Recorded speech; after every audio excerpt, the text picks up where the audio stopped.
لا حول ولا قوة الا باللہ العلی العظیم۔ اعوذ باللہ من الشیطان الرجیم۔ بسم اللہ الرحمن الرحیم۔ الحمد للہ رب العالمین، الصلاة والسلام علی اشرف الانبیاء والمرسلین وخاتم النبیین، اما بعد، فقد قال رسول اللہ صلی اللہ علیہ وآلہ وسلم: زینوا العیدین بالتہلیل والتکبیر والتحمید والتقدیس۔ ظاہر سی بات ہے کہ خدا آپ کی عبادتوں کو، آپ کے روزوں کو، آپ کی دعاؤں کو قبول اور مستجاب کرے۔ ماہ رمضان میں کہ جو آپ نے روزے رکھے، جو آپ نے خداوند عالم کی عبادت کی، قرآن مجید کو دل سے لگایا، اس کی تلاوت کی،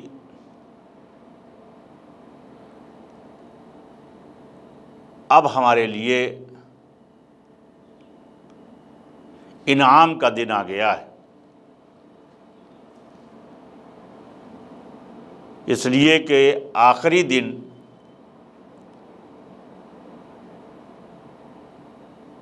اس کا انعام ملتا ہے، اور وہ دن بھی آ گیا کہ انہی روزوں کی وجہ سے، انہی کی روزوں کی قبولیت کی وجہ سے جس نے روزے رکھے، عید اس کی ہے۔ عید اس کی نہیں ہے کہ جس نے جو ہے پورے رمضان 11 مہینے تو صحیح رہے،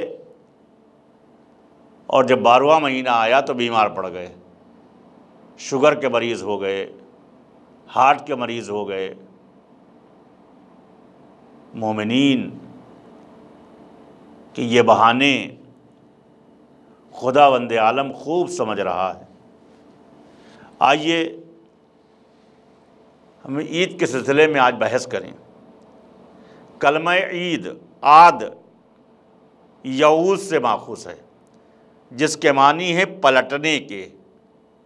شاید اسی لیے عید کے دن توبہ کی بہت زیادہ فضیلت بیان ہوئی ہے، جس کا مفہوم عید سے بہت ہم آہنگ ہے۔ اہل لغت نے عید کے معنی جشن اور خوشی کے بیان کیے ہیں۔ یہ جشن اور خوشی کس بات کی ہے؟ کہ ہم خداوند عالم کے مہمان ہوئے اور ہم نے عبادت اس کے حکم کے مطابق کی۔ اب قبول کرنا یا نہ قبول کرنا، یا ہماری مغفرت کرنا یا نہ کرنا، یہ اللہ کے اوپر ہے، اور ہماری عبادتیں جو ہم نے کی ہیں کس نیت سے کی ہیں۔ کہیں ایسا تو نہیں ہے کہ روزے ہم نے رکھے دنیا کو دکھانے کے لیے کیے۔ اگر ہم نے دنیا کے دکھانے کے لیے روزے رکھے ہیں تو ایک بھی روزہ کہیں ایسا نہ ہو جائے کہ ہمیں آخری رمضان اور عید کے جو اس کا تحفہ ہے بطور عید، ہم کہیں اس سے مایوس ہو جائیں۔ لہٰذا ہم کو چاہیے کہ جو ہے کہ ہم آخری لمحے تک، رمضان کے آخری لمحے تک ہم بارگاہ خداوندی میں مغفرت کریں، اور پوری دنیا کے لیے اور پورے دنیا کے مسلمانوں کے لیے ہم دعا کریں۔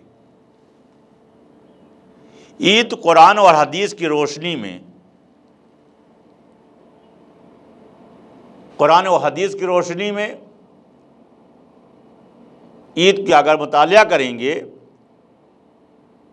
تو امام علی علیہ الصلوۃ والسلام فرماتے ہیں کہ ہر وہ دن جس میں اللہ کی نافرمانی اور معصیت نہ کی جائے وہ عید کا دن ہے۔ امام علی علیہ الصلوۃ والسلام فرماتے ہیں کہ جس دن ہم گناہ ہم سے سرزد نہ ہو، خدا کے حکم کی نافرمانی نہ ہو، تو اس دن ہم کو عید کا دن ہمارے لیے ہے۔ تو لہٰذا ہم کو اس عید کے دن کو معمولی ہم کو نہیں سمجھنا چاہیے، بلکہ ہم رمضان ختم ہوا ہے، ایسا نہیں ہے کہ جو ہے کہ معلوم ہوا کہ صاحب عید کی یہ رمضان ختم ہو گیا ہے، اب عید کا دن آیا ہے تو بہرحال جو ہے وہ سنیما گھروں میں جا کے ہم جو ہے پکچر دیکھنے لگیں۔ اس لیے کہ جو ہے کہ آپ نے اگر ایسا ارادہ ہے تو اللہ کے لیے آپ ایسے ارادے کو منقطع کر دیجئے، اس لیے کہ شاید عید کا دن ہمارے لیے زندگی کی نئی ابتدا ہو، کہ ہم گناہوں سے دور ہو چکے ہوں، اللہ ہماری توبہ قبول کر چکا ہو، اور پھر سے ہم جو پہلا دن جو ہے ہم شروعات کریں وہ ہم گناہوں سے کریں۔ لہٰذا جب ہمیں یہ نہیں معلوم ہے کہ جو ہے کہ ہمیں موت کس دن آنا ہے، کس وقت آنا ہے، بلکہ ہم کو ہر وقت تیار رہنا چاہیے موت کے لیے۔ آپ کے سامنے مثال ہے کربلا کی کہ چھوٹا سا بچہ 13 سال کا بچہ بھی موت کے لیے تیار تھا۔ کیوں؟ ان میں خود اعتمادی تھی، ان کے اپنے عمل پر یقین تھا۔ لہٰذا ہم کو بھی اسی طریقے سے اپنے عمل پر یقین رکھنا ہے، اپنے پروردگار پر یقین رکھنا ہے، اور اس کی خوشنودی ہی کے لیے سب کچھ کرنا ہے۔ اگر دنیا کی خوشنودی کے لیے ہمیں ذرہ برابر بھی ذہن میں آیا تو ظاہر سی بات ہے یہ دنیا جو ہے، دنیا سے ہمیں تو جو کچھ ملنا ہے وہ دنیا ہی سے ملنا ہے، آخرت میں سوائے عذاب کے کچھ نہیں ملنا ہے۔ اس لیے ہم نے عمل جو کیا ہے یہ دنیا کو دکھانے کے لیے کیا ہے، تو ہم کو چاہیے کہ جو ہے کہ انہی سے ہم خواہش مند ہوں کہ وہ ہمیں انعام بھی دیں، اور اگر ہم نے یہ عمل جو ہے اللہ کے لیے کیا ہے تو اللہ ہم کو جزا دینے والا ہے، اور اللہ کا انعام کوئی معمولی انعام نہیں ہے۔ بھائی اگر دیکھا جائے تو دنیا میں یہ سانس اللہ کا انعام، جسم میں توانائی اللہ کا انعام، آنکھوں میں روشنی اللہ کا انعام، زبان کا گویا ہونا اللہ کا انعام، کتنا ہم شکریہ ادا کریں گے، ہماری زندگی کا وقت ختم ہو جائے گا لیکن ہم خداوند عالم کا شکریہ نہیں ادا کر سکتے۔ لہٰذا اگر ہم سے کوئی گناہ سرزد ہو گئے ہیں تو اس شب میں آخری رمضان کی آخری شب تک کے ہم جو ہے اپنی مغفرت کریں۔ لفظ عید قرآن میں خوشی اور جشن کے معنی میں ایک بار استعمال ہوا ہے۔ کب استعمال ہوا ہے؟ کہ جب جناب عیسیٰ کے چاہنے والے حواریوں نے آپ سے جنتی کھانے کی درخواست کی تھی، اور جناب عیسیٰ نے خداوند عالم سے عرض کی تھی، اللہم ربنا انزل علینا مائدۃ من السماء تکون لنا عیدا ولنا آخرنا وآیۃ منک وارزقنا وانت خیر الرازقین۔ خدایا ہمارے اوپر آسمان سے دسترخوان نازل فرما تاکہ ہمارے اول و آخر کے لیے عید ہو جائے اور تیری قدرت کی نشانی بن جائے، اور اس میں رزق دے کہ تو بہترین رزق دینے والا ہے۔ ظاہر سی بات ہے کہ ہم کو دعا کرنا چاہیے، ہر لمحہ دعا کرنا چاہیے۔ یہ بات واضح ہے کہ جناب عیسیٰ کا مطالبہ قوم کے تقاضے کی ترجمانی اور اپنی طرف سے اتمام حجت کی بنا پر تھا، ورنہ خدا کے نبی اور ان کے مادی غذاؤں کی پرواہ نہیں ہوتی۔ نبیوں کو کیا ضرورت ہے مادی غذاؤں کی، لیکن چونکہ اتمام حجت کرنا تھا لہذا ان کو جو ہے خداوند عالم کے سامنے یہ دعا کرنا تھی۔ اب آئیے ان لوگوں کو دیکھیں کہ جن لوگوں نے کے دروازوں پر دسترخوان آئے لیکن جنہوں نے خود استقبال نہ کر کے ان بندگان خدا کی خدمت میں دے دیا کہ جو اللہ کے بندے ہیں، خود روزے پر روزہ رکھا، خود 3 دن کے روزے میں ہیں، اور جب بھی روزہ کو افطار کرنا چاہتے ہیں تو آپ کے لیے دروازے پر کبھی کوئی یتیم بن کر آتا ہے، کبھی کوئی اسیر بن کر آتا ہے۔ جناب فاطمہ کی 3 دن کی روٹیاں، قرآن مجید کی 30 آیتیں۔ ظاہر سی بات ہے کہ ایسے رہبران کس کے نصیب میں ہیں، ایسے قائدین کس کے نصیب میں ہیں جیسے قائدین اور رہبران امت مسلمہ کے پاس۔ لہٰذا ہم کو چاہیے کہ جو ہے کہ ہم ان کے مطابق زندگی بسر کریں، ان کے اقوال کے مطابق ہم زندگی بسر کریں۔ حدیث میں عید کیا ہے؟ حدیث میں آگے چل کے ملتا ہے کہ عید الفطر کے مبارک دن کو تکبیر، تحلیل، حمد الہی اور اس کی تسبیح کے ذریعے زینت بخشو۔ حضرت علی علیہ السلام فرماتے ہیں کہ انما ہوا عید لمن قبل اللہ صیامہ و شکر قیامہ، یہ اس کی عید ہے کہ جس کے روزے مقبول اور اس کا قیام مشکور ہوا۔ مولا علی فرماتے ہیں خداوند عالم نے رمضان المبارک کو بندوں کے لیے آزمائش قرار دیا ہے تاکہ امتحان میں کامیاب ہو کر اطاعت اور بندگی اور خوشنودی خدا کو حاصل کر سکیں۔ رمضان ظاہر سی بات ہے کہ امتحان، جس طریقے سے آپ جاتے ہیں کہ 3 گھنٹے کے لیے آپ امتحان دیتے ہیں، جا کے کچھ پرچے ہوتے ہیں دنیاوی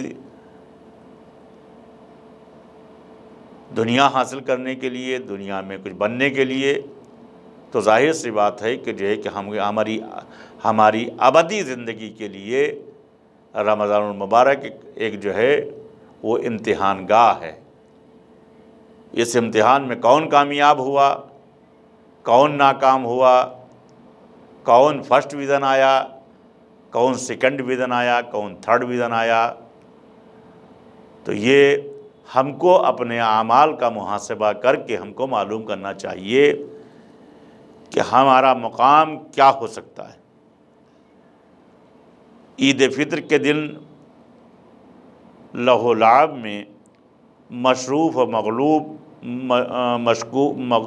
مشغول ہونے والوں پر جب مجھے تعجب ہوتا ہے کہ ایسے لوگ نقصان و خسارے میں ہیں جو اس دن کھیل کود میں مست رہتے ہیں، عبادت خداوندی نہ کر کے معلوم ہوا کہ عید کے دن پکچر دیکھ رہے ہیں، عید کے دن پارکوں میں بیٹھے ہوئے ہیں۔ لہٰذا آپ کو چاہیے کہ جو ہے کہ ہم عید کا دن شکر الہی کریں، اپنے گناہوں کی یعنی توبہ کریں، اور آگے 1 سال جس طریقے سے ہمارا پچھلا یعنی رمضان سے پہلے ہم تھے، کہیں ایسا نہ ہو کہ پھر ہم جو ہے اس کی طرف پلٹ آئیں۔ لہٰذا ہم کو چاہیے کہ جو ہے کہ ہم عید کو خوشی عید اس کی نہیں ہے کہ جیسا کہ قول ہے کہ لیس العید من لبس الجدید، عید اس بات کا نام نہیں ہے کہ جو ہے کہ جس دن معلوم ہے نئے کپڑے پہن لیے تو صاحب جو ہے عید ہو گئی۔ قطعاً عید ان لوگوں کے لیے نہیں ہے کہ جو لوگ یہ تصور کرتے ہیں، بلکہ عید ان لوگوں کے لیے ہے کہ جس دن رمضان میں گڑ گڑا کے معبود کی بارگاہ میں دعائیں کی، اے میرے اللہ میں گناہگار ہوں لیکن جو ہے مایوس نہیں ہوں کہ تیری رحمت کے دروازے کھلے ہوئے ہیں۔ اس دن بھی ہمیں جو ہے جس دن ہمارا جو ہے رمضان سے ہم رخصت ہوں، دوسرے مہینوں کے ایام میں ہم جب داخل ہوں تو ہم کو چاہیے کہ جو ہے کہ اس پروردگار کا یعنی شکریہ ادا کرتے کرتے ہم شروعات اس دن کی کریں۔ جب امام حسن اور امام حسین نے اپنی مادر گرامی سے عید کے دن نئے کپڑے کی فرمائش کی تو روایتوں میں ملتا ہے کہ امام حسن اور امام حسین کے لیے رضوان جنت کو درزی بننا پڑا، اور یہی نہیں بلکہ ان دونوں شہزادوں کے لیے جنت سے نئے لباس لے کر ان کے گھر آنا پڑا۔ چوتھے امام زین العابدین علیہ السلام، حضرت زین العابدین علیہ السلام عید کے موقع پر اس طرح فرماتے ہیں کہ اللہم انا نتوب الیک فی یوم فطرنا الذی جعلتہ للمؤمنین عیدا وسرورا۔ خدایا مجھے تیری بارگاہ میں عید فطر کے دن توبہ کرتا ہوں کہ جس کو اہل ایمان کے لیے عید اور خوشی کا دن قرار دیا ہے۔ امام دعا کرتے ہیں، پروردگار عالم کی بارگاہ میں دعا کرتے ہیں کہ پروردگارہ تیرا لاکھ لاکھ شکر ہے کہ ہمارے لیے جو ہے یہ عید کا دن قرار دیا ہے۔ کیا اگر ہم جو ہے امام حسین علیہ السلام اگر اہل بیت کے دروازے پر آ جائیں تو ہمیں کیا نہیں مل سکتا؟ لیکن وجہ صرف یہی ہے کہ ہم محبت کا دعویٰ تو کرتے ہیں لیکن ہماری محبت کہیں نہ کہیں حقیقی نہیں ہے۔ روایتوں میں ملتا ہے کہ 8ویں امام علی رضا علیہ السلام نے عید کے دن غسل فرمایا، سر پہ سفید عمامہ رکھا باندھا، ہاتھ میں عصا لیا، برہنہ پا ہاتھ میں تسبیح و تحلیل کرتے ہوئے مصلی کی طرف بڑھے۔ آپ کی زبان پر یہ کلمات جاری تھے: اللہ اکبر، اللہ اکبر، اللہ اکبر، ما ہدان اللہ اکبر اللہ اکبر ما رزقنا من بہیمتہ الا انعام والحمد للہ علی مولانا۔ لہٰذا یہ امام کیا امام نے فرمایا کہ اللہ اکبر، اللہ اکبر، اللہ اکبر، ما ہدان اللہ اکبر علی ما رزقنا من بہیمتہ الا انعام والحمد للہ علی مولانا۔ لہٰذا ہم کو بارگاہ الہی میں دعا گو رہنا ہے، اپنی مغفرت کرنا ہے، اپنے نبی کے بتائے ہوئے راستے پر قرآن کے مطابق ہم کو اپنی زندگی کی نئی شروعات کرنا ہے کہ جس طریقے سے کہ قرآن نے ہمیں بتایا ہے، نبی نے ہمیں سکھایا ہے، ائمہ اطہار سے ہم کو جو ملا ہے، جس طریقے سے ہم کو چاہیے کہ ہم زندگی کے آخر میں ہم آپ حضرات کو اپنی طرف سے اور حسینی چینل کی طرف سے عید کی مبارکباد پیش کرتے ہیں اور اللہ سے دعا کرتے ہیں کہ پروردگارہ پورے ملک میں ہمارے جہاں جہاں بھی ملک اور غیر ملکوں میں مسلمان ہیں، ان کی عزت آبرو کی حفاظت فرما، ان کے مسلمان بچوں کی دن دونی اور رات چوگنی جو ہے ترقی عنایت فرما، اور ہم سب کی مغفرت فرما، اور ہم کو ہمارے امام کا ظہور جلد از جلد فرما، اور ہم کو ان کے اوان و انصار میں شمار فرما۔ وآخر دعوانا الحمد للہ رب العالمین۔